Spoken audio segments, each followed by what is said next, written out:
Xin chào tất cả các bạn đã đến với video của mình.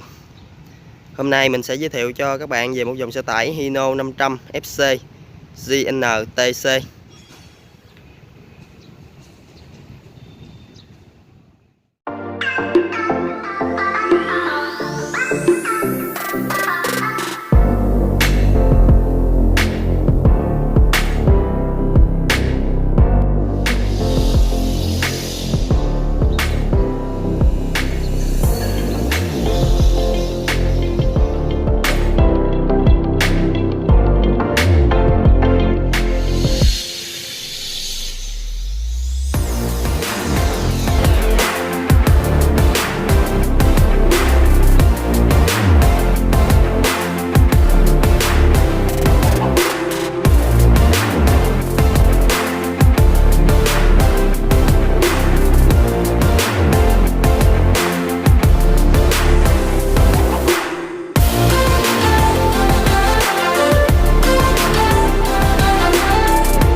Trước mắt các bạn đây là chiếc FC GNTC.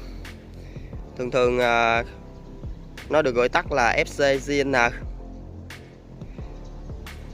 Về cái dòng xe FC GN này á, nó có chiều dài dài hơn so với FC GG và FC GL. Hiện tại xe này chưa có được lắp thùng, cho nên là mình sẽ dễ dàng quay cận cảnh và chia sẻ về cái chassis của nó và cái động cơ phía dưới nắp cabin của nó cận cảnh hơn cho các bạn cùng tham khảo. Đặc trưng của cái dòng Hino là cái phần này được sơn màu đỏ. Tất cả các dòng 300 hoặc 500 đều được sơn màu đỏ ở vị trí động cơ của nó, giống như là để làm dấu đặc trưng vậy đó. Còn phần này là cái phần gài cabin lại.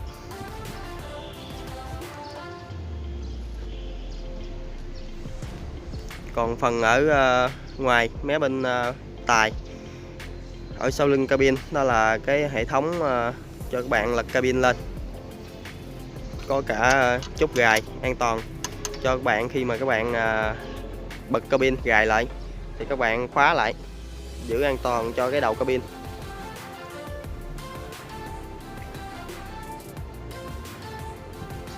Thì trên chassis của Hino 500 FC á, thì nó không có được khoan lỗ nhiều giống như cái dòng Hino 500 FG, FL và FM. Thì bên kia là Hino 500 FG, thân chassis khoan rất nhiều lỗ. Còn cái thân chassis của FC thì lại không có được khoan lỗ, cho nên là khi lắp thùng lên á, thì chúng ta phải khoan lỗ để bắt bù lon. Còn dòng 500 FG, FL, FM thì đã có lỗ sẵn, thì chúng ta dễ dàng bắt ốc ở tất cả các vị trí.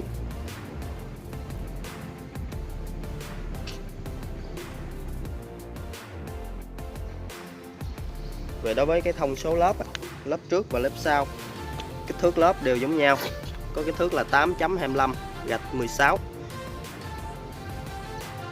Kích thước lớp trước và lớp sau đều bằng nhau.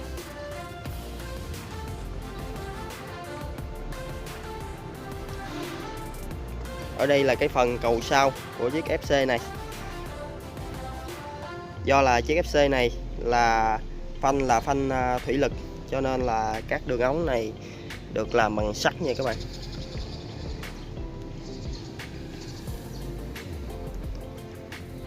Phanh là phanh tan trống.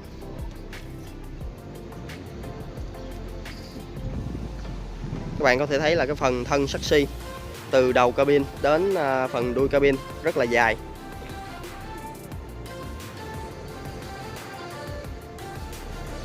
Còn đây là hệ thống đèn lái phía sau.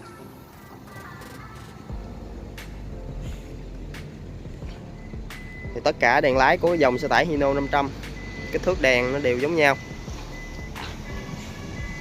Cái đèn biển số thì dòng FC này nó lại khác dòng 500 FG, FL và FM.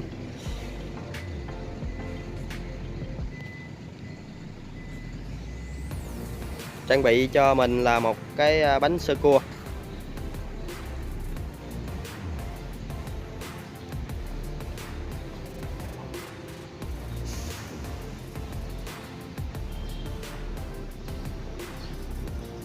Phía trước ở đây là cái hệ thống bình hơi.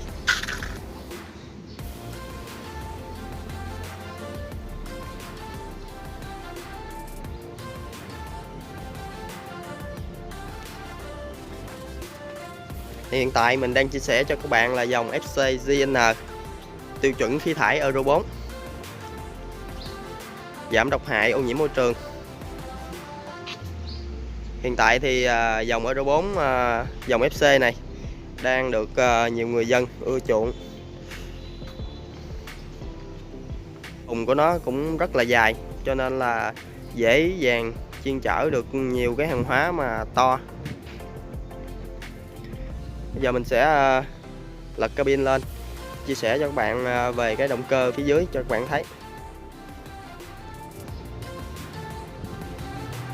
Đây là cái phần phía dưới cabin của nó đây. Là một cái động cơ rất là to.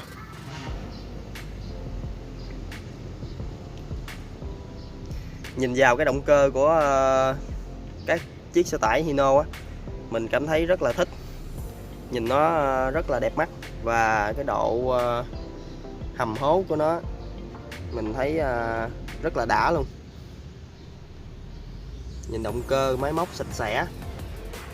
Miếng bạc bạc đó là cái miếng cách âm cách nhiệt nha các bạn. Hệ thống ống đồ là đều đi rất là gọn gàng. Một số ống đi dọc theo thân saxi này là một số ống hơi, còn một số là ống dầu thủy lực.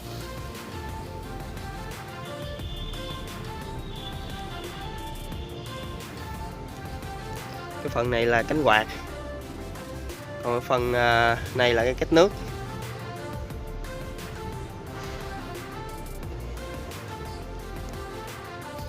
Đây là cái phần động cơ. Còn phần sau đó là hộp số.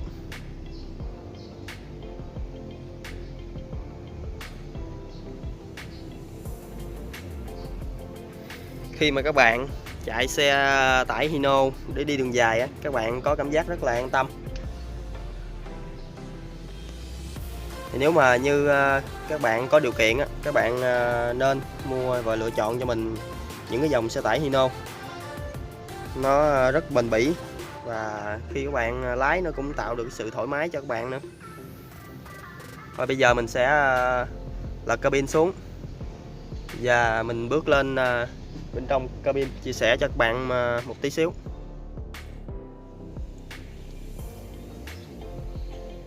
Đây là ở trong cabin của chiếc xe tải Hino đi nha các bạn. Đây là cái hệ thống điều hòa, còn đây là phần giải trí. Xe này được trang bị 4 hộc điều hòa. Tổng số ghế là có 3 ghế, 1 tài và 2 ghế phụ. Ở đây là một số dụng cụ kèm theo xe. Khi các bạn mua xe thì sẽ được cung cấp và được tặng một số món đồ như thế. Điều quan tâm nhất của một số các bạn là về cái hệ thống hộp số của nó. Ở đây là có 6 số, 6 số tiến và 1 số lùi.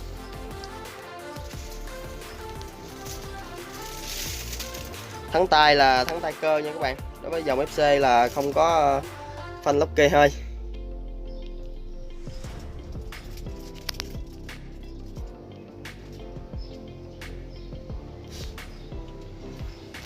Đây là cái đồng hồ tắp lô.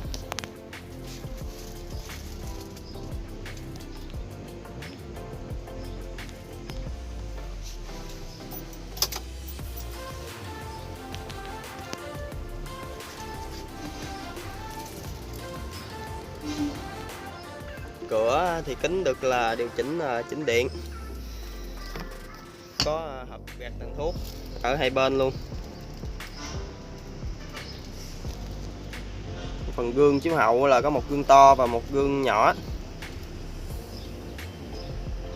Cái gương nhỏ này là gương cầu lòi.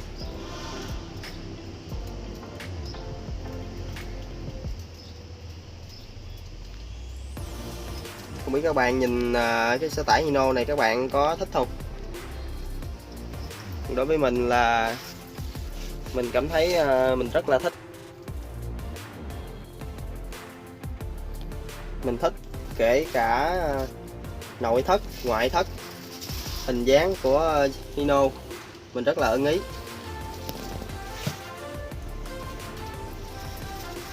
Nếu các bạn nào có cần mua xe tải, các bạn hãy liên hệ với mình qua số điện thoại của mình sẽ để phía dưới phần mô tả. Video này mình chỉ quay cho các bạn nào mà không có thời gian để đến cái showroom, để cho các bạn tham khảo trực tiếp qua cái đoạn video này. Còn nếu các bạn nào có thời gian thì các bạn có thể đến trực tiếp showroom của mình, thì mình sẽ dẫn cho các bạn xem một số dòng xe. Rồi thì nếu các bạn muốn mình review chiếc xe nào, các bạn hãy để phía dưới comment để mình quay cho các bạn cùng tham khảo.